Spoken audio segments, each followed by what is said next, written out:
Trading करते समय कितना रिस्क टू रिवॉर्ड रेशियो रखें जिससे आप एक प्रॉफिटेबल ट्रेडर बन सके। तो आज हम समझेंगे कि रिस्क टू रिवॉर्ड रेशियो क्या होता है, ये क्यों जरूरी है और इसे ट्रेडिंग में कैसे इस्तेमाल करें। आज के इस वीडियो में हम लोग 3 रिस्क टू रिवॉर्ड रेशियो के बारे में भी जानेंगे जो हर ट्रेडर के लिए जानना बहुत जरूरी है। क्या आप ट्रेडिंग करते हैं लेकिन हर बार प्रॉफिट से पहले ही स्टॉप लॉस हिट हो जाता है, या फिर प्रॉफिट होता है लेकिन लॉस इतना बड़ा होता है कि कोई फायदा नहीं होता? तो दोस्तों, आपको समझना होगा रिस्क टू रिवॉर्ड रेशियो का असली खेल। तो आज हम लोग जानेंगे कि इसका सही इस्तेमाल कैसे करें, कौन सा रेशियो सबसे बेस्ट है। तो चलो सबसे पहले ये समझते हैं कि रिस्क टू रिवॉर्ड रेशियो होता क्या है। सीधे शब्दों में ये एक नंबर है जो बताता है कि आप एक ट्रेड में कितना रिस्क ले रहे हैं और बदले में कितना प्रॉफिट कमा सकते हैं।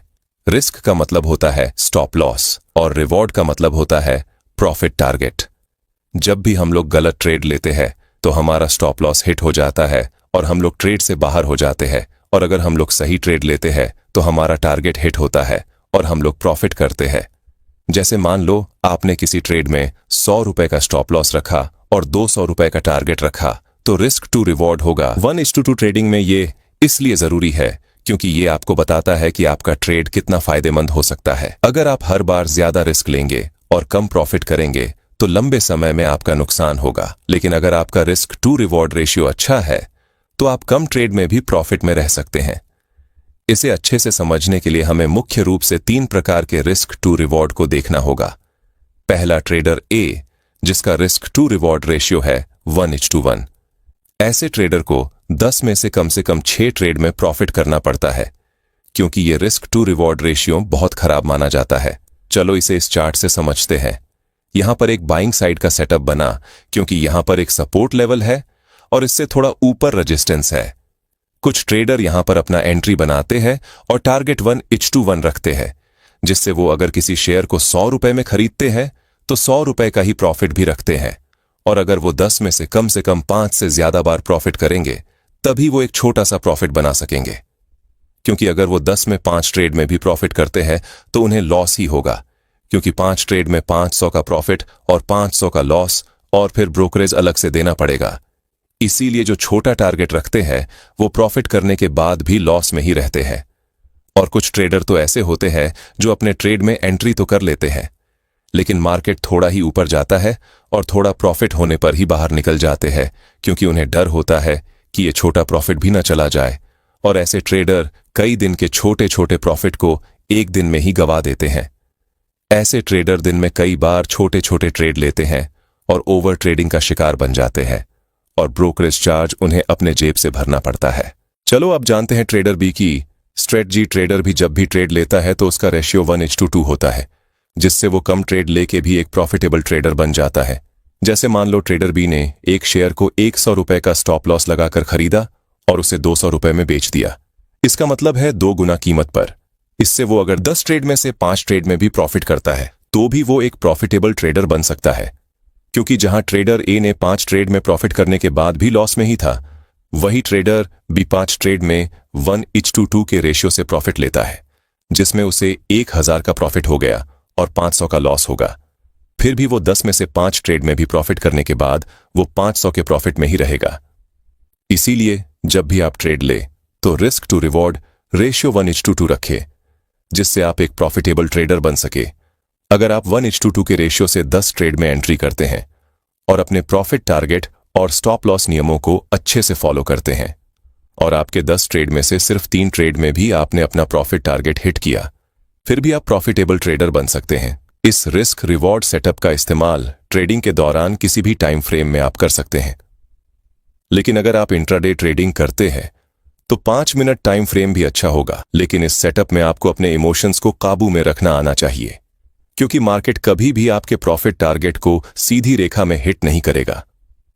आपकी ट्रेड एंट्री के बाद आपको डराने के लिए प्राइस कभी ऊपर जाएगी तो कभी नीचे आएगी, जिससे कई ट्रेडर डर जाते हैं और एग्जिट कर देते हैं। उस वक्त आपको अपने स्टॉक लॉस को फॉलो करना होगा, तभी आप इस सेटअप को सही तरीके से इस्तेमाल कर सकेंगे। चलो अब बात करते हैं 1:3 की। ये रिस्क टू रिवॉर्ड बहुत ही कम देखने को मिलता है, और इस रेशियो को सिर्फ वही ट्रेडर फॉलो करते हैं जो एक्सपीरियंस ट्रेडर है। इस रेशियो में स्टॉप लॉस का 3 गुना टारगेट होता है, जिससे इसमें 10 में से 5 ट्रेड भी सही होने पर हम लोग प्रॉफिट कर सकते हैं। चलो इसे एक उदाहरण से समझते हैं।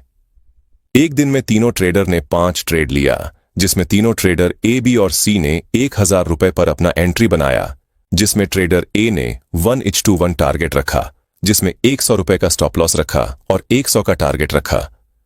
ट्रेडर बी ने 1:2 टारगेट रखा, जिसमें 100 का स्टॉप लॉस और 200 का टारगेट।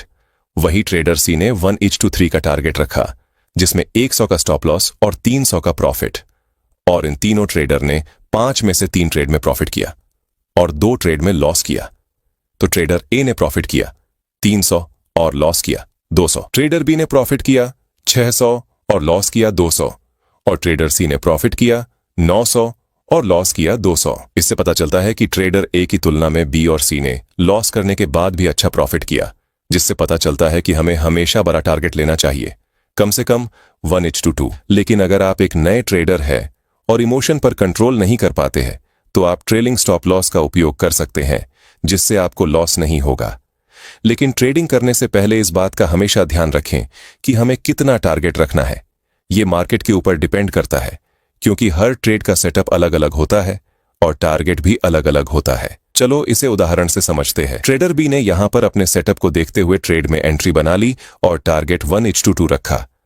लेकिन यहां अगर ध्यान से देखें तो पता चलता है कि यहां पर एक रेजिस्टेंस है, जहां जाने के बाद बायर की पावर कम गई और सेलर एक्टिव हो गए, जिससे मार्केट यहां से रिवर्स हो गया, जिससे इसे बहुत छोटा प्रॉफिट ही हुआ। वही ट्रेडर ए ने यहां पर 1:1 रिस्क टू रिवॉर्ड रेशियो का पालन किया और प्रॉफिट लेकर चला गया। लेकिन जब इस रेजिस्टेंस का ब्रेकआउट हुआ, ट्रेडर बी ने 1:2 का टारगेट रखा और अच्छा प्रॉफिट किया। तो इससे पता चलता है कितना रिस्क टू रिवॉर्ड रखना है। ये मार्केट के ऊपर भी डिपेंड करता है। चलो अब जानते हैं कि किस जगह पर हमें कितना टारगेट रखना चाहिए।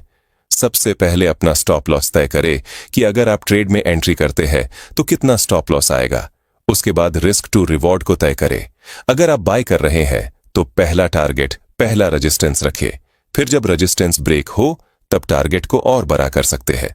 और अगर आपने ट्रेडिंग मार्केट में एंट्री बनाई है तो आप धीरे धीरे अपने टारगेट को ट्रेल करते रहे, जिससे आप पूरे ट्रेंड का फायदा उठा सके। दूसरा ट्रेड लेने से पहले यह देख ले कि उस ट्रेड में स्टॉप लॉस कितना है और टारगेट कितना है। अगर स्टॉप लॉस बड़ा और टारगेट छोटा हो तो ऐसे ट्रेड को अवॉइड करें। तीसरा, हमेशा यही कोशिश करें कि जिस ट्रेड में 1:2 का टारगेट हो वही ट्रेड ले। हर ट्रेड को जबरदस्ती 1:3 बनाने की कोशिश मत करें। चौथा, कुछ लोग अपना टारगेट बड़ा करने के लिए अपना स्टॉप लॉस को भी बड़ा कर देते हैं, लेकिन ज्यादा बड़ा स्टॉप लॉस होने से वो आपके कैपिटल को खत्म कर देगा। लॉस से डरना बंद करो और अच्छे ट्रेड में ही एंट्री लो। दिन में अगर 3 बार आपका स्टॉप लॉस हिट हो जाए तो उस दिन ट्रेडिंग छोड़ दो, क्योंकि ट्रेडिंग में इमोशन को कंट्रोल करना बहुत जरूरी है। अगर एक बार स्टॉप लॉस हिट हो जाए तो उसे एक्सेप्ट करो। उस स्टॉप लॉस को कवर करने के लिए मार्केट से फाइट मत करो, क्योंकि इससे आपका बड़ा लॉस हो सकता है। आप कभी भी ट्रेड ले तो स्टॉप लॉस को सिस्टम में लगा दे, क्योंकि कई बार ऐसा होता है कि हम लोग सही समय पर एग्जिट नहीं कर पाते हैं, या फिर एक बड़ा सा कैंडल बन जाता है जिससे आपको बड़ा लॉस हो सकता है। स्टॉप लॉस हमेशा अपने कैपिटल का 1 से 2% ही रखे, जिससे आपको बड़ा लॉस ना हो और आप मार्केट में लंबे समय तक बने रहे, क्योंकि रिस्क को कंट्रोल करना ही असली ट्रेडर की पहचान है। तो आज आपने सीखा कि रिस्क टू रिवॉर्ड रेशियो क्या होता है, कैसे काम करता है और कैसे इसका सही इस्तेमाल करके आप ट्रेडिंग में सक्सेस पा सकते हैं। लेकिन टारगेट लगाना तो हम लोगों ने सीख लिया, लेकिन अब सवाल यह है कि स्टॉप लॉस कितना लगाए। तो अगर आप ये सीखना चाहते हैं कि स्टॉप लॉस कितना लगाना चाहिए और स्टॉप लॉस लगाने का सही तरीका क्या है, तो कमेंट में बताएं। अगर ये वीडियो आपको अच्छा लगा हो तो लाइक और सब्सक्राइब जरूर करना।